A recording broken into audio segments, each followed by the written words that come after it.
বাঁধাকপি দিয়ে অনেক রেসিপি আপনারা খেয়েছেন, তবে আজকে আমি নিয়ে চলে এলাম দারুণ স্বাদের, একেবারে রাজকীয় স্বাদের বাঁধাকপির ধোকার কারি।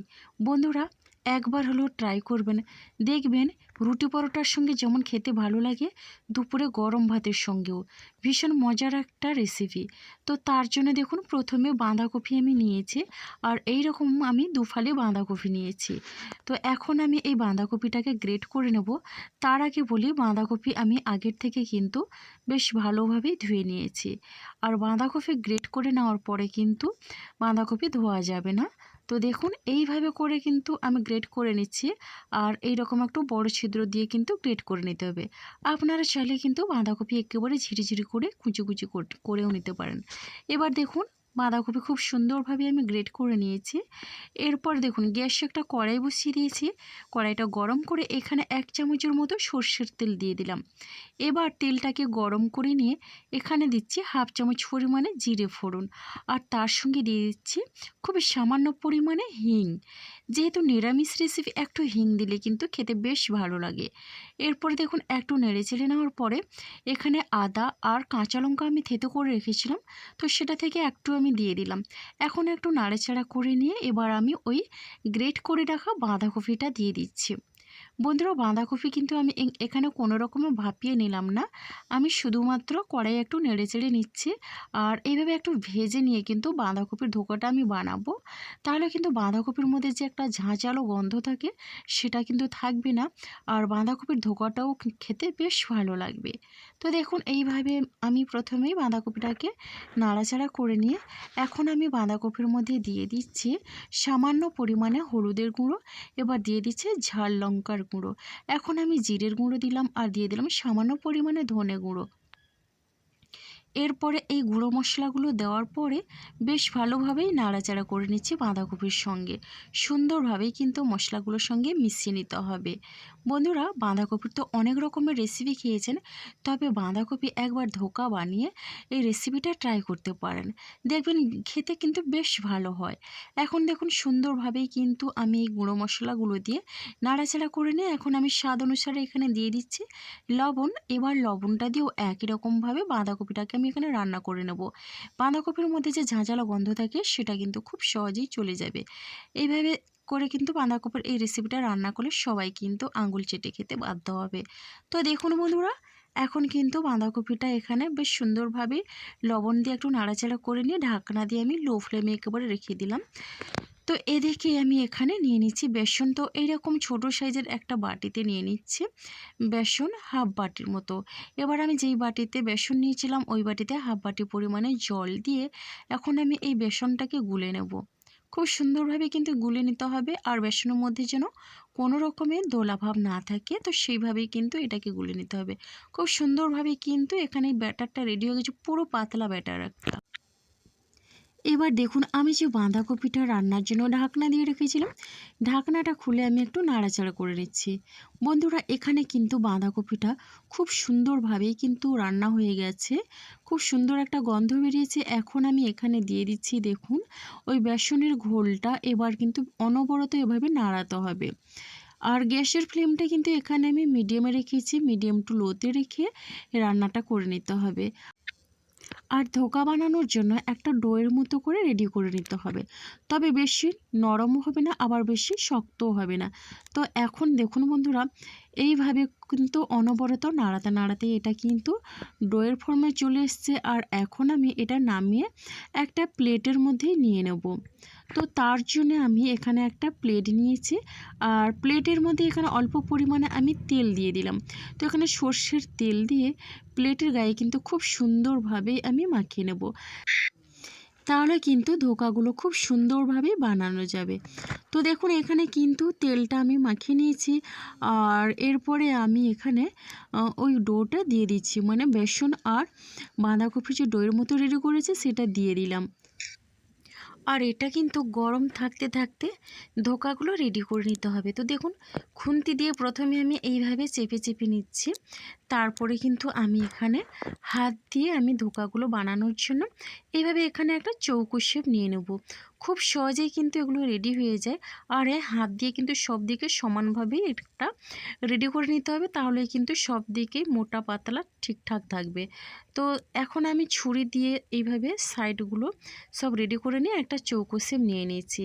এবার কিন্তু এখান থেকে আমি পিসগুলো বের করে নেব।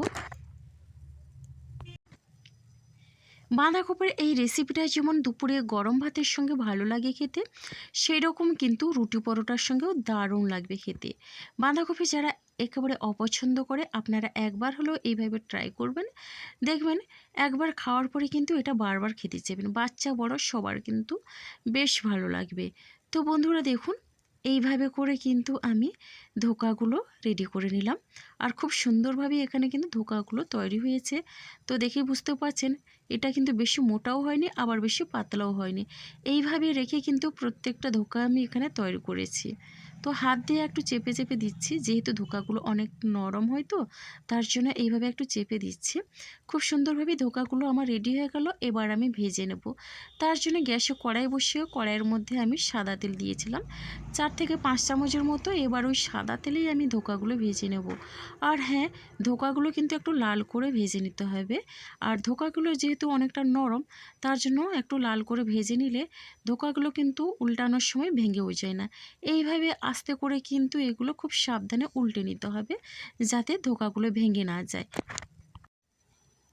তো দেখুন বন্ধুরা, এখানে কিন্তু আমার ধোকাগুলো ভাজা হয়ে গেছে। আর এইভাবে লাল করে আমি ভেজে নিয়েছি। উল্টে পাল্টে প্রথমে এই 4টে ধোকা আমি ভেজে নিলাম। আর এখন আমি একটা করে তেল ঝরিয়ে ধোকাগুলো তুলে নিচ্ছি। তো দেখছেন বন্ধুরা, কত সুন্দরভাবে ধোকাগুলো ভাজা হয়ে গেল। সবগুলো কিন্তু গোটা গোটা আছে, কোনোটাই ভাঙেনি। এবার বাকি যে ছিল সেগুলো একই রকমভাবে আমি ভেজে নেব। আর এই ধোকাগুলো কিন্তু শুধু মুখেও বেশ ভালো লাগে খেতে, এমনকি সন্ধ্যের স্ন্যাক্সেও দারুণ লাগে। এবার প্রত্যেকটা ধোকা কিন্তু একই রকমভাবে আমি ভেজে নিলাম। আর গ্যাসের ফ্লেমটা অবশ্যই মিডিয়ামে রেখে ভেজে নিতে হবে। তো দেখুন বন্ধুরা, ধোকাগুলো কতটা লোভনীয় হয়েছে দেখতে। দেখুন বন্ধুরা, ধোকাগুলো কতটা লোভনীয় লাগছে। এটা কিন্তু সন্ধ্যের স্ন্যাক্স হিসেবেও দারুণ লাগে। দেখুন, এখন আমি ধোকাগুলো ভেজে নিয়ে ওই কড়াইয়ের মধ্যে দিয়ে দিলাম 4 থেকে 5 চামচের মতো সর্ষের তেল। এবার তেলটা গরম করে ফোড়নে গোটা জিরে দিলাম, আর একটা শুকনো লঙ্কা, একটা তেজপাতা আর গোটা গরম মশলা। এবার দেখুন বন্ধুরা, একটু নাড়াচাড়া করে নিচ্ছি। ফোড়ন থেকে মিষ্টি একটা গন্ধ ছাড়লেই এখানে আমি দিয়ে দিচ্ছি কেটে ধুয়ে রাখা আলুগুলো। এবার আমি আলুগুলো বেশ ভালোভাবেই নাড়াচাড়া করে নেব। আলাদা করে কিন্তু আমি এখানে আলু ভাজলাম না। তো এইভাবে আমি মশলার সঙ্গে আলুগুলো ভেজে নেব। খুবই সহজ পদ্ধতিতে কিন্তু আমি রেডি করে নিচ্ছি।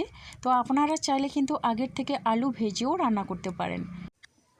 এবার আদা আর কাঁচা লঙ্কা থেতো করে রেখেছিলাম, সেটা দিয়ে দিলাম। এখন আমি কাঁচা লঙ্কা আদা দিয়ে বেশ ভালোভাবেই নাড়াচাড়া করে নিচ্ছি। এইভাবে কিন্তু আলুও সুন্দরভাবে ভাজা হয়ে যাবে, আর মশলাগুলোও সুন্দরভাবে কষানো হয়ে যাবে। এরপরে দেখুন বন্ধুরা, এখানে 2টো মিডিয়াম সাইজের টমেটো এইভাবে ছোট ছোট করে কেটে নিয়েছি। এবার টমেটোগুলো দিয়ে দিলাম। এখানে টমেটো দিয়ে বেশ ভালোভাবেই নাড়াচাড়া করে নিচ্ছি। আপনারা চাইলে কিন্তু টমেটো পিউরি দিয়েও রান্না করতে পারেন।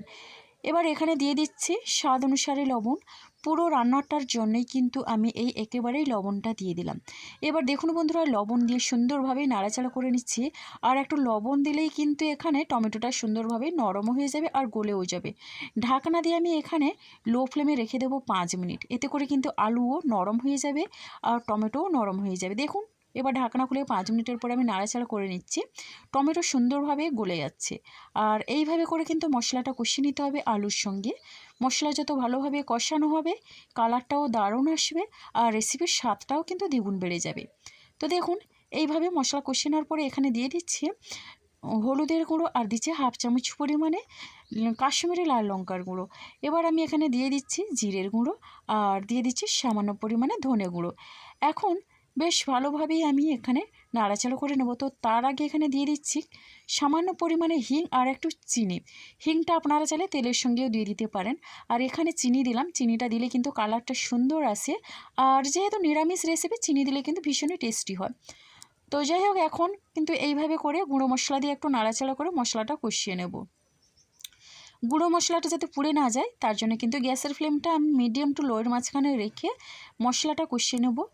তো দেখুন মশলা কিন্তু খুব সুন্দরভাবেই কষানো হয়ে যাওয়ার পরে সুন্দর একটা কালার ছেড়েছে আর তেলও ছেড়েছে। তো এখন আমি মশলাটা কষিয়ে নিয়ে এখানে পরিমাণ মতো জল দিয়ে দিলাম। তো জলটা একটু বেশি পরিমাণে দিলাম এই কারণে, যেহেতু আমি ধোকা রান্না করব, তো ধোকা যেহেতু একটু জল টেনে নেয় তার জন্য কিন্তু আমি জলটা একটু বেশি পরিমাণে দিলাম। আলুটা কিন্তু আমার সেদ্ধ হয়ে গেছে। তো বন্ধুরা, যেহেতু আমি 5 মিনিটের মতো একেবারে লো ফ্লেমে ঢাকনা দিয়ে রান্নাটা করে নিয়েছিলাম, এবারেও ঢাকনা দিয়ে আমি 4 মিনিটের মতো প্রথমে রান্নাটা করে নেব হাই ফ্লেমে। তো দেখুন বন্ধুরা, হাই ফ্লেমে রেখে 4 মিনিট আমি রান্নাটা করে নিয়েছি।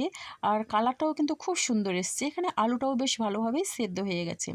তো আমি এই আলুগুলো দুটো ভেঙে দিচ্ছি। দেখুন খুব সুন্দরভাবেই সেদ্ধ হয়েছে, যেহেতু এটা নতুন আলু তাড়াতাড়ি সেদ্ধ হয়ে যায়। তো এইভাবে আমি বেশ ভালোভাবেই কিন্তু আলুগুলো ভেঙে নিয়ে একটু নাড়াচাড়া করে নিয়ে এখন আমি দিয়ে দিচ্ছি বাঁধাকপির ধোকাগুলো। তো এই বাঁধাকপির ধোকা বন্ধুরা আপনারা একবার হলেও ট্রাই করবেন, দেখবেন গরম ভাতে কিন্তু দারুণ লাগবে। এমনকি আপনারা দুটোর জায়গায় 4টা রুটি অনায়াসে শেষ করে দিতে পারবেন। তো দেখুন এখন ধোকাগুলো দিয়ে আমি সাবধানে এইভাবে আমি দিয়ে দিচ্ছি, যাতে ধোকাগুলো ভেঙে না যায়। আর ধোকাগুলো দিয়ে এখন আমি 3-4 মিনিটের মতো মিডিয়াম ফ্লেমে রেখে রান্না করে নেব। বেশি সময় ধরে রান্না করার দরকার নেই। ধোকা দেওয়ার পরে কিন্তু এরকম 3-4 মিনিট রান্না করে নিলেই কিন্তু বাঁধাকপির ধোকা রেসিপিটা কিন্তু রেডি হয়ে যায়। তো বাঁধাকপির ধোকার কারিটা অবশ্যই আপনাদের কেমন লাগলো কমেন্ট করতে ভুলবেন না। তো এবারে দেখুন এখানে সামান্য পরিমাণে, মানে খুবই অল্প, 1/2 চামচ পরিমাণে দিয়ে দিচ্ছি ঘি, আর দিয়ে দিচ্ছি এখানে গরম মশলা গুঁড়ো। তো এই গরম মশলাটা গুঁড়ো কিন্তু আমি আগে বানিয়েছিলাম বাড়িতে, তো সেটা কিন্তু আমার একটা রেসিপিতে দেওয়া আছে। তো যাই হোক, গরম মশলা গুঁড়ো দিয়ে এইভাবে একটু মিশিয়ে নিচ্ছি। খুবই সুন্দর একটা গন্ধ বেরিয়েছে বন্ধুরা, একবার হলেও ট্রাই করতে ভুলবেন না। কেমন লাগলো কমেন্ট করবেন। আপনাদের একটা মিষ্টি কমেন্ট কিন্তু আমাকে অনেকটা উৎসাহ দেয় নতুন নতুন রেসিপি বানানোর জন্য। স্ট্যান্ডিং টাইমের জন্য আমি এখানে 5 মিনিট রেখে দিয়েছিলাম। তো দেখলেন তো বন্ধুরা, খুব সহজেই কিন্তু বাঁধাকপির এই ধোকা কারিটা রেডি হয়ে গেল। আর কালারটাও কত সুন্দর এসছে। তো এবার দেখুন পরিবেশনের জন্য আমি নিয়ে নিচ্ছি। ভীষণই লোভনীয় একটা রেসিপি। আর ভালো লাগলে লাইক, শেয়ার, কমেন্ট এবং সাবস্ক্রাইব করে আমার পাশে থাকবেন। বাঁধাকপির এই ধোকার কারি কিন্তু সত্যি একেবারে জিভে জল আনে। আমার মতো কারা কারা বাঁধাকপির ধোকার কারি বানান অবশ্যই আপনারা কমেন্ট করবেন। তো আপনাদের কমেন্টগুলো কিন্তু পড়তে আমার ভীষণই ভালো লাগে। বন্ধুরা, আজকের রেসিপিটা আমার এই পর্যন্ত। আর আগামীকাল আসবো আবারও একটা নতুন রেসিপি নিয়ে। আপনারা সবাই সুস্থ থাকুন, ভালো থাকুন। অসংখ্য ধন্যবাদ আর অনেক অনেক ভালোবাসা রইল আমার সোনা বন্ধুদের জন্য।